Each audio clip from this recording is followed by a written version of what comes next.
Hey, y'all, it's Dr. Marcy, and today I want to show you the difference between how a place like Function Health looks at the functional blood work and how I look at it. So I had a bunch of blood work done, and they marked a couple of things as being out of range, but I'm going to show you the difference there. So I'm going to share my screen with you and show you. So they're saying I have these nuclear antibodies that are out of range that need some work. They're saying my hematocrit, which is part of the red blood cell numbers, and the mean corpuscular hemoglobin concentration, MCHC, are out of range. They also say testosterone's out of range, leptin is out of range, which for me is actually genetic, and this will also affect your GLP-1. And then there were leukocytes in the urine. But let me show you what it looks like when I punch in the numbers. So let's just start at the top. Glucose. These are my results from March. These are the results from August. So on the oldest numbers are in the column right underneath results. Newest numbers are in the one that says August of 24. Blood sugar was low in March. It was even lower in August. And some people would look at this and say, oh, no, that's totally fine. But what I look at is my entire life, I had struggled with hypoglycemia, and this is trending again towards hypoglycemia, which is still blood sugar instability. It's not a good thing when it's too low either. It means other things are out of balance. BUN. This is too low to digest proteins. I need to do a better job of getting this up and functioning, so I need to start taking digestive enzymes. Down here, the potassium is too low. It's just too low. It means that my adrenals are still under stress. Yes, they were also, with the sodium number being too high, under stress in March. And I've got to get adrenal fatigue and stress under control. When we look down here, the magnesium is way too high, and I've been supplementing magnesium pretty heavily. I obviously need to find a different form of magnesium and or switch just to a spray for a while. Now, here's one that a lot of people don't think about. When it's low, it can be an indication of vitamin and mineral need.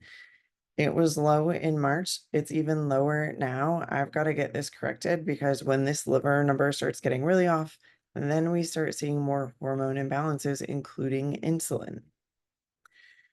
This GGTP, also a liver marker. And again, it just means that there's hormone imbalance and I need to focus on that. We scroll down even further, the homocysteine. They say it's fine. To me, this is too much inflammation in the body.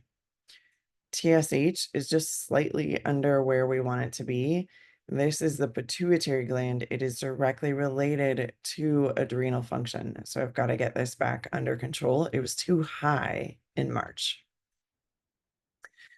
My free T3 is back in a normal range. Thyroid, free T4 back in a normal range. It's actually trending up, so that's great, right where we want to see it. Vitamin D for me is still too low. I know my body functions absolutely best immune system wise when I'm at about 85 to 95. My white blood cell count came back within normal. It was too low in March. When I look at the numbers that are out of range in the red blood cell count, all of these ones that are highlighted are out of range. Function Health just says these two in bright pink are out of range. This looks at either a methylation issue or a hormone issue. So we want to kind of look at this. Now, I do have a double allele configuration on MTHFR, MTR, MTRR. And so I need to be aware of methylation support. I don't just take B vitamins, though, that are methylated. I also take cofactors like molybdenum, zinc, choline, selenium, which are also things that help support the thyroid. And then when we get down here into the white blood cell count, all of which they said was fine.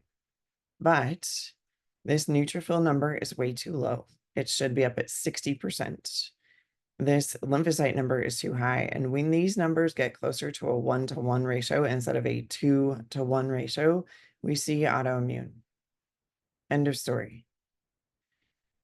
The monocyte number is still too high. It has come way down from where it was in March, but it still needs some work. The eosinophil number, which is food allergies, parasites, and mold, way higher than it should be. And also this basophil number, higher than it should be, indicating some food allergies, potentially parasites. Now, I have done a parasite cleanse every quarter, so I'm pretty sure it is not parasites, which means it's food allergies, which means I need to be more aware of what I'm taking in. This is just one way that I evaluate the blood work and look at what people have going on in their body.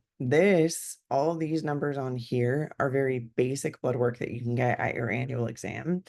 If you'd like to have a better insight into what your blood work is telling you, go ahead and shoot me an email or sign up for the consultation with the link below.